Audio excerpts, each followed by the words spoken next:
Hello friends. स्वागत है आपका मेरे यूट्यूब वीडियो में। तो आज के वीडियो में हम फिजिकल जियोलॉजी के एक और इंटरेस्टिंग टॉपिक अर्थक्वेक के बारे में जानेंगे।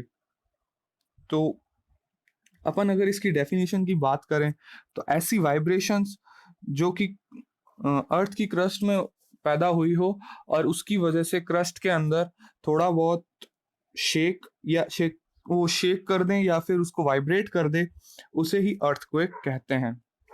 तो इससे रिलेटेड अगर अपन कुछ टर्म्स की बात करें तो सबसे पहले अपने पास आती है सेसिमोलॉजी।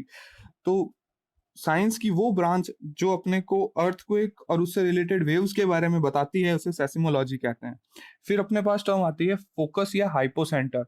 फोकस वो पॉइंट होता है जहां से एक अर्थक्वेक की शुरुआत होती है या अर्थक्वेक से जो वेव्स निकलती है, जो कि अभी अपन आगे पढ़ने वाले हैं, वो जहां से निकलना स्टार्ट करती है या उनका उद्गम बिंदु कह सकते हैं, वो ही फोकस कहलाता है। और ये जमीन से कुछ 100 मीटर या कुछ 100 किलोमीटर नीचे भी हो सकता है। तो इसके बाद अपने पास टर्म आती है एपीसेंटर। तो एपीसेंटर वो पॉइंट होता है जो कि फोकस से ठीक 90 डिग्री ऊपर सरफेस के ऊपर स्थित होता है, और ये वो पॉइंट है जहां अर्थक्वेक के कारण सबसे ज्यादा डैमेज होता है। अब अगर अपन इनके डायग्राम की बात करें तो ये देखो, यहाँ फोकस मान लो यहाँ से वेव्स निकलना चालू हुई, ये ऑरेंज सर्कल्स में वेव्स हैं, और फिर ये ठीक ऊपर यहाँ पे एपिसेंटर है। तो यहाँ सबसे पहले वेव्स पहुंचती है और यहाँ ही सबसे ज्यादा डैमेज होता है। अब अपने पास आती है सेस्मिक वेव्स। वो इलास्टिक वेव्स जो कि एक अर्थक्वेक के दौरान उत्पन्न होती है, उसे ही सेस्मिक वेव्स कहते हैं। ये सभी डायरेक्शंस में ट्रैवल करती है, और ये 3 तरह की होती है, पी वेव्स, एस वेव्स और एल वेव्स। तो चलिए इनके बारे में जानते हैं। जो पी वेव्स अपने पास होती है, वो उनको प्राइमरी वेव्स भी बोलते हैं, और ये सबसे फास्टेस्ट वेव्स है अपने तीनों सेस्मिक वेव्स के अंदर। और ये सभी मीडियम्स में मूव कर सकती है या गति कर सकती है, और लेकिन सबसे ज्यादा फास्ट ये रॉक्स के अंदर फास्टर मूव करती है। फिर अपने पास आती है एस वेव। जो एस वेव है उसे सेकेंडरी वेव, शीर वेव्स या ट्रांसवर्स वेव्स भी बोलते हैं।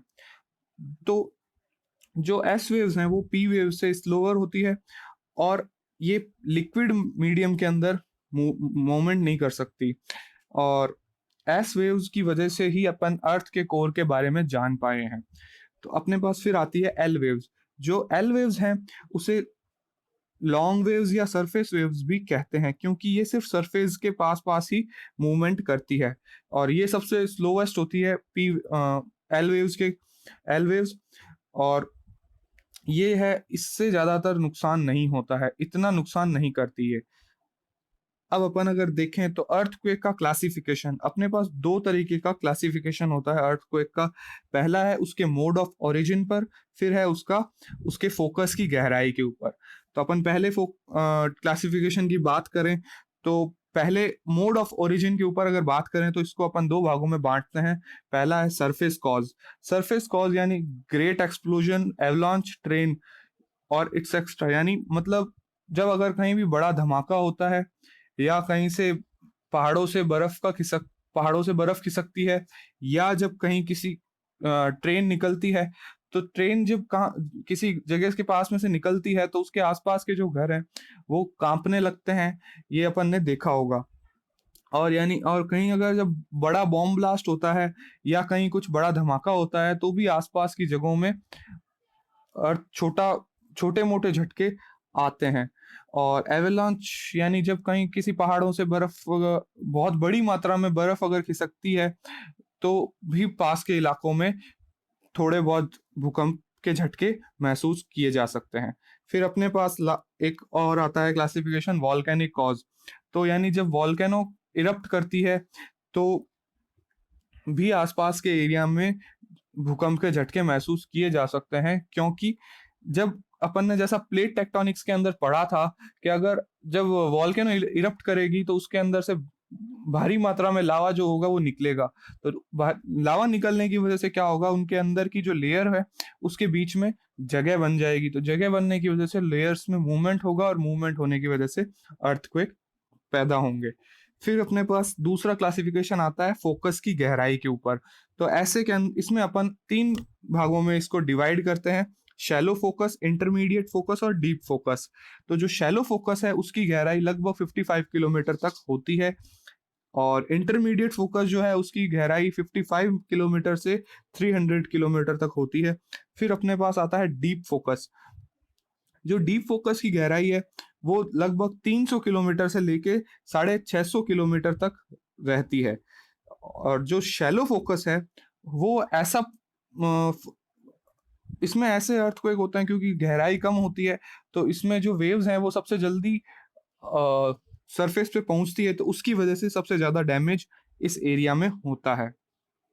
तो अगर अपन बात करें इसकी अर्थक्वेक की रिकॉर्डिंग के ऊपर, तो अपने पास एक इंस्ट्रूमेंट होता है सेस्मोमीटर, जो कि सेस्मोमीटर जो है वो सेस्मोग्राफ का ही एक अंदर लगा इंस्ट्रूमेंट कह सकते हैं, जो कि सेस्मोग्राफ के अंदर एक इंस्ट्रूमेंट लगता है सेस्मोमीटर, जिसके अंदर एक पेंडुलम होता है और उसके नीचे एक मास या द्रव्यमान लटका दिया जाता है, जो कि अपनी अर्थक्वेक की रीडिंग में हेल्प करता है। फिर अपने पास आता है सेस्मोग्राफ।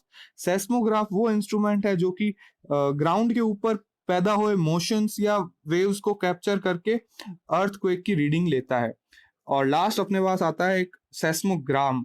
सेस्मोग्राम जो है वो जो भी ये आउटपुट आते हैं इनके वेव्स के वगैरह के, वो एक पेपर पर या फिल्म पर रिकॉर्ड कर लेता है, और फिर जो प्रोसेस्ड जो डाटा आता है अपने पास उसे सेस्मोग्राम कहते हैं। तो जैसा कि अपन इस डायग्राम में देख सकते हैं, यहाँ एक ग्राफ है और ये एक पेंडुलम टाइप की सुई लटकी हुई है और वो इस ग्राफ को मतलब बनाए जा रही है। तो इसमें अपन अर्थक्वेक को रीड कर सकते हैं। फिर आती है अपने पास स्ट्रेंथ ऑफ अर्थक्वेक। तो स्ट्रेंथ या